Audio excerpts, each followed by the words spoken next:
Hi, this is Mr. McGovern. This is the first video in the wave series where we're going to look at the properties of waves. So here I have a wave that I'm getting going now, and you'll see that the wave moves to the right, and the green waves move to the right, but if you carefully look at the particles, they only move up and down, up and down and up and down, even though the wave itself moves to the right. I've got a second demonstration here doing the same thing, and it looks like the wave's moving to the right.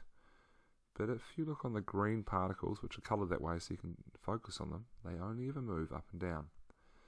So this is what our wave is. It's a way of transferring energy in one direction, but the particles don't move in that direction. So the energy is being transferred to the right, that's the way the wave's going, but the particles are only ever moving up and down. So with waves, we need to know some properties of waves.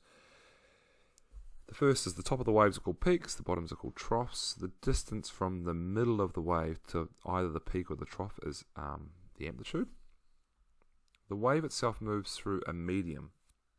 So medium's the material the wave needs to travel through. A water wave needs to travel through water, sound waves need to travel through atoms. Light can travel through no medium at all, it can travel through the vacuum of space. The Greek letter lambda is the wavelength. That's the distance from one peak to one peak, or one trough to one trough. And A, of course, is the amplitude. We've got two other measurements as well, and they are the frequency. The frequency is how many waves move past a single point every second. So if you're standing still and counting the waves that go past you, you might count 2 waves that go past you every second, so that'll be 2 hertz of frequency, or 3.5 waves that go past you every second, that's 3.5 hertz. So that's the unit, Hz is hertz. And related to that is the time period. So this is the time it takes one full wave to go past you. So with frequency, we were just timing for a second to see how many waves. Now we're timing a full wave, seeing how much time. So that unit for time period is seconds. Frequency and time period are related with this equation. Frequency is 1 over time period. And if you rearrange that, you'll get time period as 1 over frequency as well. So we've got 2 different types of wave. The first is a transverse wave. Transverse waves are such that the wave might be moving to the right, but you can clearly see this particle within the wave is only ever moving perpendicular, up and down, to the direction of the wave. Okay, so the particles that move perpendicular to the wave, that's a transverse wave. The other type of wave is a longitudinal wave, which is how sound waves work. In that case, what you have is the particles move back and forth, parallel to the direction of the wave.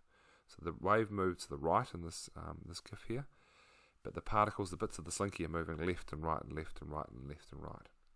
So with that, we don't have a trough and a peak with a longitudinal wave. We have a compression, where the particles are compressed together, and where they're spread out, we call that a rarefaction. So that's equivalent. A compression is kind of equivalent to a peak, and a rarefaction is kind of equivalent to a trough.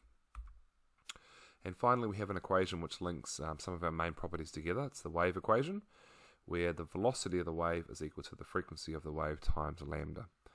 And lambda, of course, is the wavelength, frequency is in hertz, and that gives us a wave speed in meters per second. So that's enough information now to get you started on all these concepts that we meet throughout this waves topic.